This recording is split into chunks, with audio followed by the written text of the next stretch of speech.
Sales Lady on Air, Jana Banana Abejero sa Creative Voices kasama ang nag-iisang Voice Master of the Philippines, Pocholo De Leon Gonzales.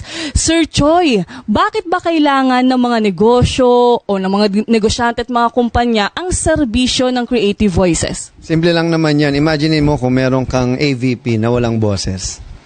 Di ba, nanonood lang yung tao. Di ba? Hindi nila maintindihan kung anong meron sa serbisyo mo.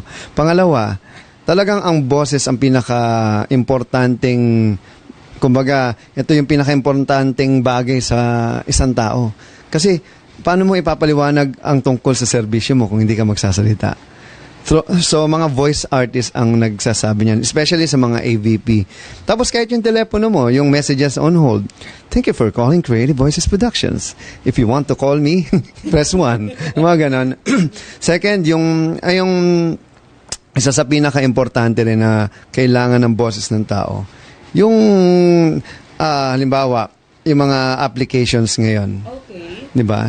Nagsasalita na rin yan, yung mga computer games, ang dami-dami mga application ngayon sa mga games.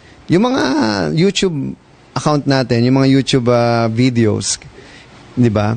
Although yung karamihan ng gumagawa niyan, kung sino yung gumagawa ng video, pero through Creative Voices, tutulungan namin kayo kung paanong mas maganda mong i-deliver. Hindi yung parang sing-song pattern yung, magandang araw sa inyo, andito tayo ngayon, di ba?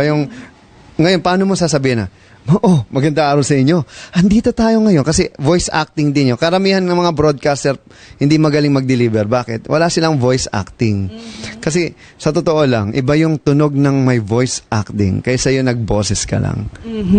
At dahil sa mga nabanggit nyo na nag-voice over din tayo sa mga advertisement or mga AVP, saan pa bang larangan pwedeng gamitin yung husay sa voice acting? Marami dyan. Isa sa pinakaluma na siguro yung radio drama.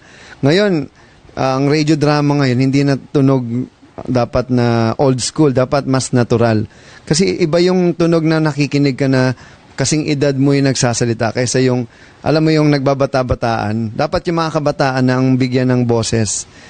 Kuwari, teenager, alam na kagad ng tao, nagti-teenager, nagboboses bata lang yan. Dapat kumuha na tayo ng mga bata at bigyan ng opportunity yung mga bata. Pangalawa, ang daming mga parating na mga application ngayon na we still don't know kung anong mga... Kasi ang boses lang ang tanging yung kumbaga siya lang ang nagiging tao.